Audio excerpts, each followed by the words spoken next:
Hey, all you happy lost souls. How y'all doing? If you're new to the channel, I am the creator. My name is Ron Jr.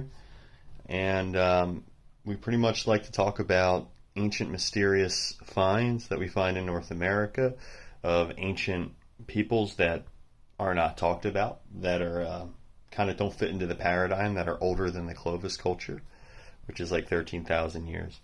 Talk about lots of geological stuff, cool rocks, and some of the crazy things that we're finding in southeastern Pennsylvania, pretty much in the watershed of the greater Delaware, Schuylkill, Susquehanna systems, as they all tie together in certain places. So I organized some stuff. I pulled some of the different trays out. And please, before we go any further, the channel is growing. It's very cool. I want to reach a lot of people that are into this stuff. I also do my own original music and artwork, but really a lot of people are finding the channel more for the mysterious ancient things that we're finding. Now, my background personally, I was a Laureate Scholar nominee in the area of anthropological and archaeological studies. Also have a degree in psychology. I would consider myself extremely well-read and trained amateur in archaeology.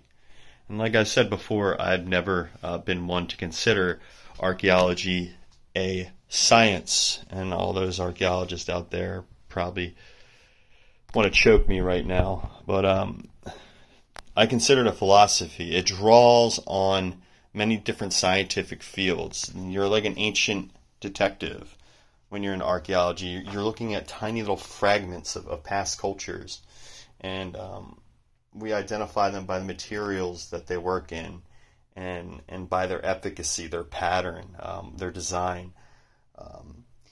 And where we find some major differences in this layer that is before Clovis. Now, honestly, we have a very hard time dating this stuff. A lot of the stuff is found in alluvial deposits, big gravel bars, but mainly the majority of my finds come from the Wissahickon and Pennypack creeks and their systems. The Pennypack goes to the Delaware. The Wissahickon goes to the Schuylkill. Comes out of Schuylkill and goes back into Schuylkill. The Pennypack starts up in Warminster area of Pennsylvania, out of the grounds, out of these aquifers, and naturally born, and flows and winds and meanders its way through this natural fault that is just full of crazy geological things. And what we have a lot of is schist and shales. And if you're familiar with the Wissahickon, they have their own schist. It's this stuff right here. It's called Wissahickon schist. And we have a very large hammer that was crafted out of this, and a kelp behind it, and another kelp behind that. That was found in the Valley Green area. And a tool right there as well. And the reason the Wissahickon schist was so neat was because it could be cut in both directions. And if you're a stonemason, it makes a lot of sense. The other thing is it's full of a lot of metals, mainly aluminum. And then there's schists and micas when they're heated up. Leads, aluminums, it hardens it up. It becomes very durable, but also light. And we need a great building material. A lot of the houses are constructed out of it. Then you start seeing more unique stuff when the mantle gets pushed up between these two plates. And it starts forming things that only form in this place on Earth, like those schist complexes that I showed you before. All these crazy corundums, sapphires, and rubies. These are all found in southeastern Pennsylvania. These color-changing ones, these ones that are in complexes with other schists. All kinds. I've got massive rubies, really rough ones. That's super rough. I've got better ones, but that's massive. It could be one of the largest ones ever found. Talk about large. the largest white sapphire I think ever found, especially in this type of quality. So we're, and it's still in its matrices. So we're seeing a lot of corundum. And what corundum is, it's technically aluminum oxide. Aluminum oxide forms corundum. A ruby is just aluminum oxide. A blue sapphire, aluminum oxide. A yellow sapphire, white sapphire, brown, gold sheen. Sapphires come in any color under the rainbow. They can even have color changing properties. They're the second hardest natural material besides diamond. Okay? Stuff's actually used to cut diamond. It's used to make extremely strong cell phone screens. But the majority of the stuff, especially in the Pennypack area, is corundum artifacts, corundum tools. And the reason this is so amazing is they're gemstones. They're so hard to work with. And I see a lot of people that comment on some of my finds and say, oh, they're not stone tools. They're just all natural. They're just, yes, nature does make squares and patterns like diamonds and hexagons and different matrices, because that's the way crystals grow and form. I understand that. But somebody 20 to 60,000 years ago was utilizing the material principles, the hardness, and properties perfectly. This ancient culture on the east coast of North America. Now, I believe it resembles Solutrean stuff to a T. And Solutreans were also known as these master, insane stoneworkers. They were incredible, and they had these quarries on some of the sites that they have excavated. This is all corundum and sapphire. Scrapers and razors and little points. And then you've got like shaft straighteners in the shape of the snapping turtle, the alligator snapper, which is a legendary animal that still to this day is protected. Their lineage goes back 90 million years. This is all corundum. It's all sapphire. These extremely clear, like look at how clear these scrapers are. And the stuff is so hard, but it also grows in sheets. You've got a hammer back here, a scalpel-like tool, a preform for a large spear. You get these anamorphic tools like the mammoth and the side profile of a Nephilim head, and your yellow sapphire pressure flaking tool there, and with a horse. And these, I guess, these pendants, because the sapphire is growing out of the shale there. Crazy. You get these little turtles, but they're like razors and scrapers. Like a beaver probably, but a razor and a scraper. But this is all sapphire. I saw, I guess, literally this corundum up here is brown sapphire. The sapphire is pretty. They sell for a fortune. I have a lot of pretty ones all through here. These are gemstones that just aren't really artifactual. This is tons of stuff that is. And like you and like everybody else probably in the area thought it was just quartz with some other mineralization running through it. Because trust me, if people knew they could pluck rubies and sapphires out of the sands around here, I think there would be a lot more excitement going on about it. But I'm going to show you. Look at, these are all leftover tools. And I will show you the sophistication in some of these. These are all corundum and sapphire.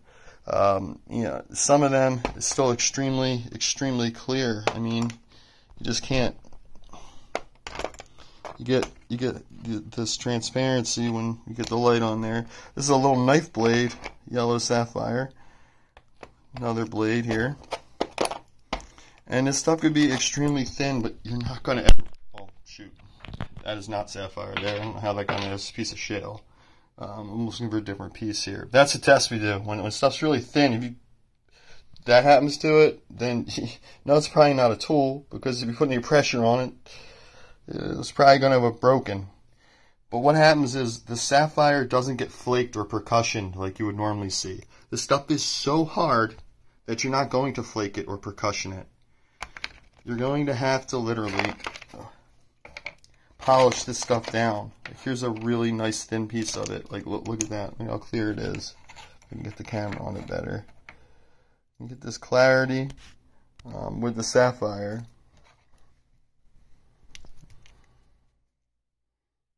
You can see right through it. But with how thin this is like an X-Acto knife from the Stone Age. You're not going to be able to break this. This is not going to be broken. You can get a pair of pliers if you want. I don't have one in here. You can squeeze the hell out of it. It won't break. I don't really want to do that though. But how they shaped these was by using more of the sapphire, larger tools, like I showed you that saw down there, and this other crazier material that I am not really positive of yet, that I have to research more. I mean, look at these. Look at these spearheads and these pressure flaking tools, and you can see that rather than this stuff, you can see that is like a broadhead point that would have slid down right into the shaft, like a teardrop, and then it was smooth to a point on the end there. Again, this is a yellowish to clear sapphire.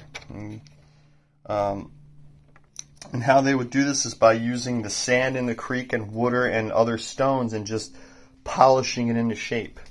Probably using polishing stones and hammers like this over here, made out of this crazy weird paramagnetic material that I believe is interlaced with some sort of diamonds. And this material may be created by meteoric impact. We don't know a lot about it, but it's carbononite or carbononite diamond, or black diamond, as some people would call it.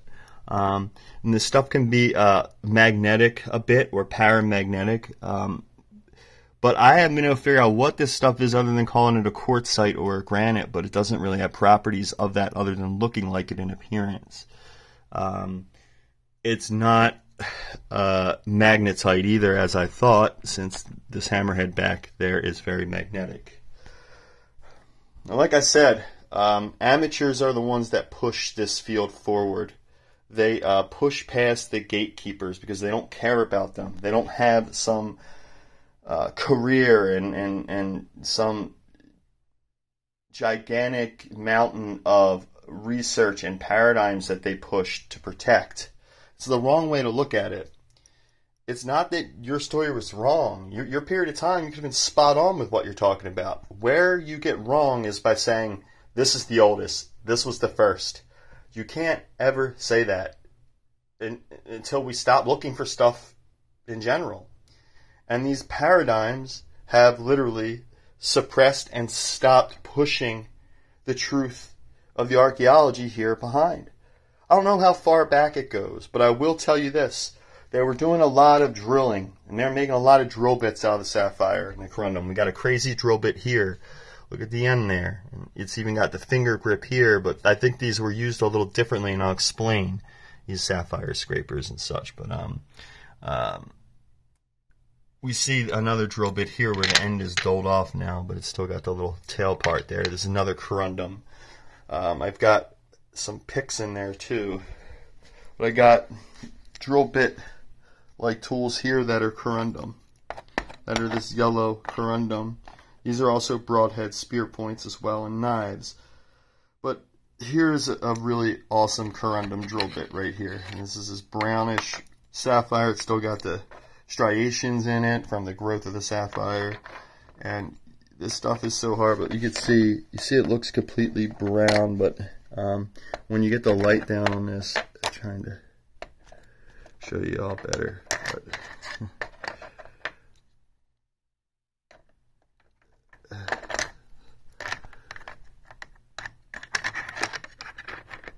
it's so slippery. But you get this very transparent. You can see it better right up here. You see that it's transparent. And it's just rough on the surface, but this extremely hard piece of corundum here has a little stop point right there. Okay, it's very important. It was grooved into there, it was struck into there, but it was filed down into there using another thin piece of aluminum oxide or corundum in sand, or a harder material like diamond or something, you know, even more exotic. Okay. Now the fact that they're making all these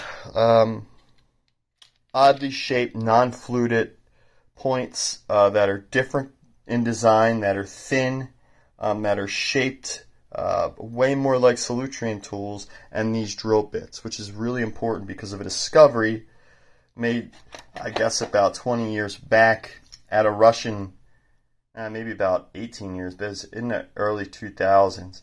The Denisovans, okay, there was a site, I believe, up in Siberia, discovered in a cave where they found, I think, the Denisovan finger bones that they did the DNA testing on, and a tooth, I believe.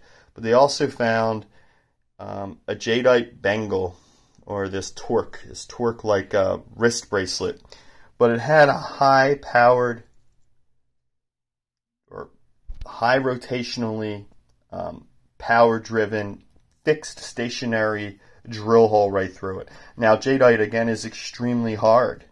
It's right under, like, sapphire. And you have to ask yourself, hey, maybe some of these drill bits like that we're just talking about, maybe they have a lot to do with it. So, you know, and how this would work with the stopper is you'd get like a stick. If you've ever seen what a tap looks like in building or machining. So you'd have a log that would be running long ways with a hole in it that this would sit down through, and the hole would be small enough to fit this end through, but it would get stuck on this back end, and then it would be fastened off with glue. The hole would be filled up so this thing couldn't move, and then it could be spun. Or it could just be stuck on a longer, rounder branch that was drilled out in the bottom. This was shoved up in there, and they used a rope or something like that to drill. But that's how they were able to work with the other corundum. And you get these crazy like blades and these knives made out of it. And it is not inaccurate at all to call these sapphire tool makers, or the gem point culture of North America yet to be officially discovered. But I want to make it official here on this publishing date that this is my theory that I'm pushing forward based on these finds, because although the channel is doing well in building, a lot of people, when you're an amateur in archaeology, they'll scoff at you, or they'll push you away, they'll insult you by saying things like, oh, all this stuff is just natural. It's not natural, folks, because this stuff is such a hard material, it's equivalent to like titanium, that it had to be shaped and worked with differently, not with percussion, not with flaking. Although they did do this, but with this particular material, because they were making things that needed to be hardened, like drills and hammers and picks to go through other stones, and knives and little finger and hand razors and tools. So you really have to ask yourself, this crazy culture that we don't know about, making tools that look way more reminiscent to the Solutrean culture that's been identified. And you have to say, hey, they probably came over on boats 20,000 years ago following the seals. And we get such different types of tools. It's not just their layer, but their layer with these blue sapphires and these flat, extremely flat and round cutting instruments, razors, hide scrapers, and drill bits, the animal effigies, the fact that it's like an industrial quarrying operation on like an industrial level, which we know that the Solutreans did this. The fact that none of the settlers or Europeans or people that had first contact with the natives around here, they described silver and gold. There's legends about that. But no one ever says there's people that are shooting them with sapphire, and they got sapphire knives and ruby arrowheads, and there was no settlements in any of the written history. So even in the 1600s, Susquehannocks were moving through here, trapping beaver and pushing out the tribes, the Wyandotte or the Unami tribes, and some of the Lenape and Algonquin tribes that were getting pushed into Delaware and further south into Jersey.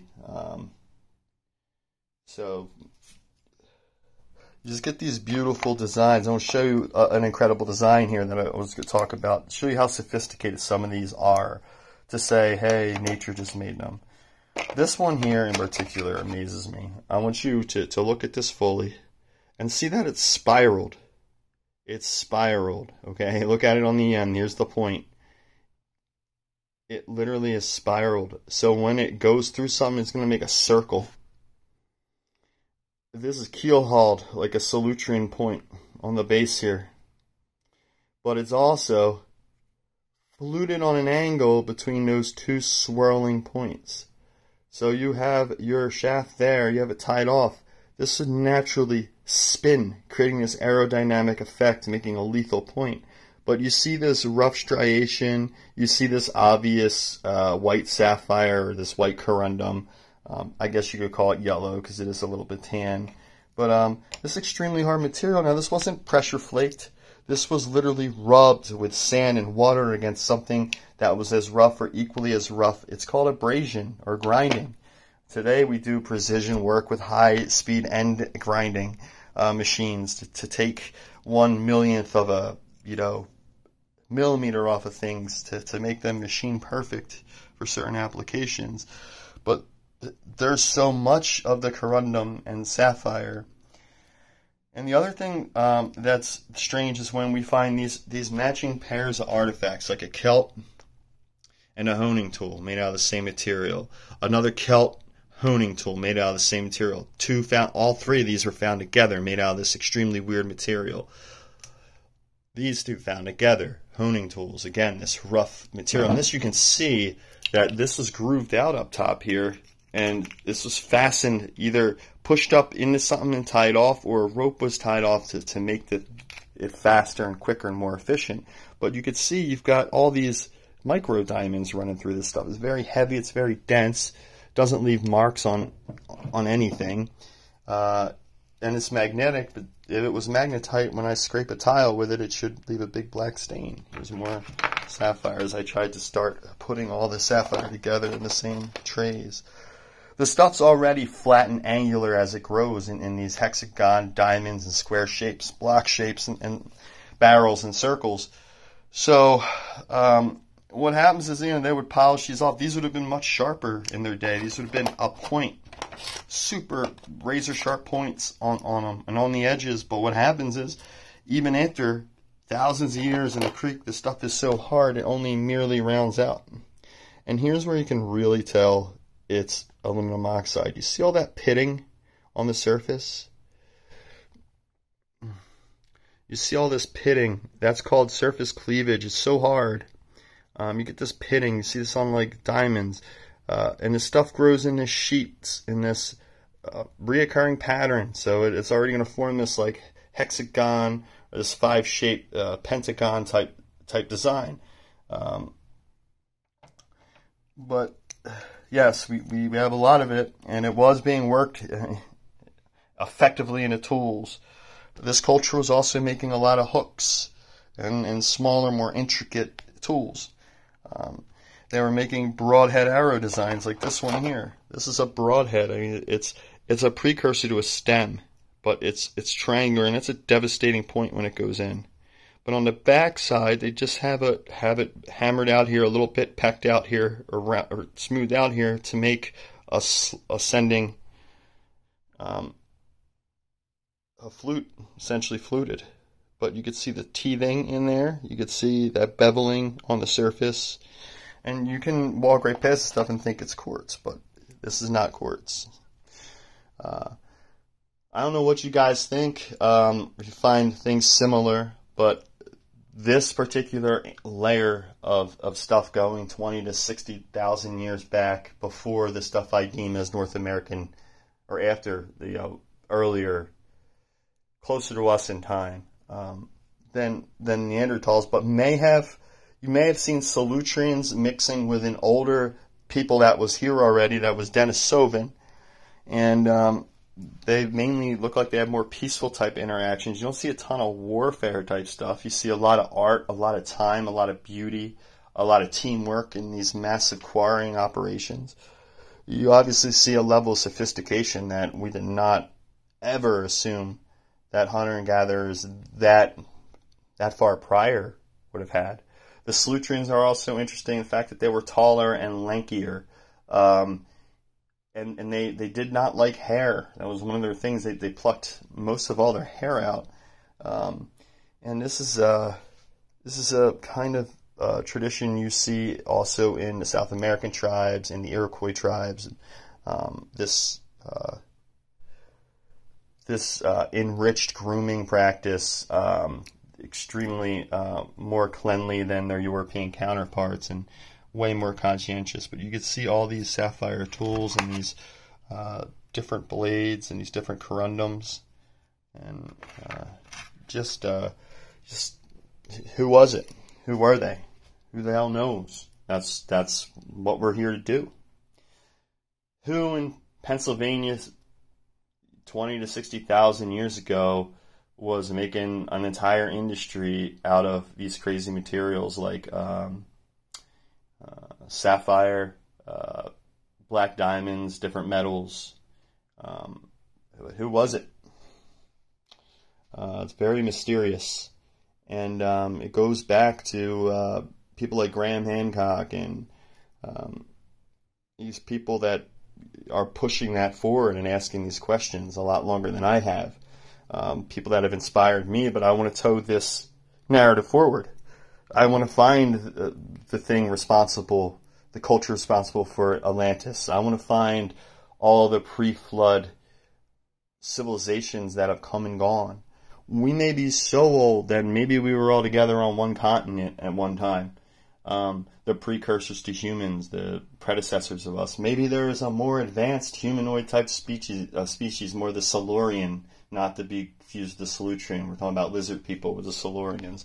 That's a theory that, 500 million years ago, when there was a primal optimus, a period of time on Earth where life was absolutely thriving, that a species that was not descendant from the ape class, but descendant from the reptilian class, the dominant species on Earth at the time, had advanced intellectually enough to become an advanced civilization and now live underground.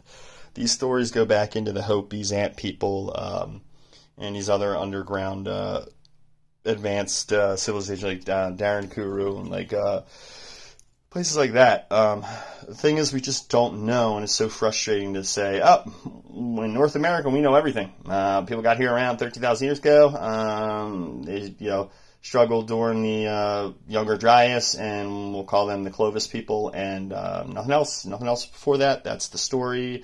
No one else got here from anywhere else, only through that little melted passageway through the Beringian Strait. The migration theory, land migration theory, no. We know for a fact genetically that the Denisovans spawned originally from Australia, from the Aborigines.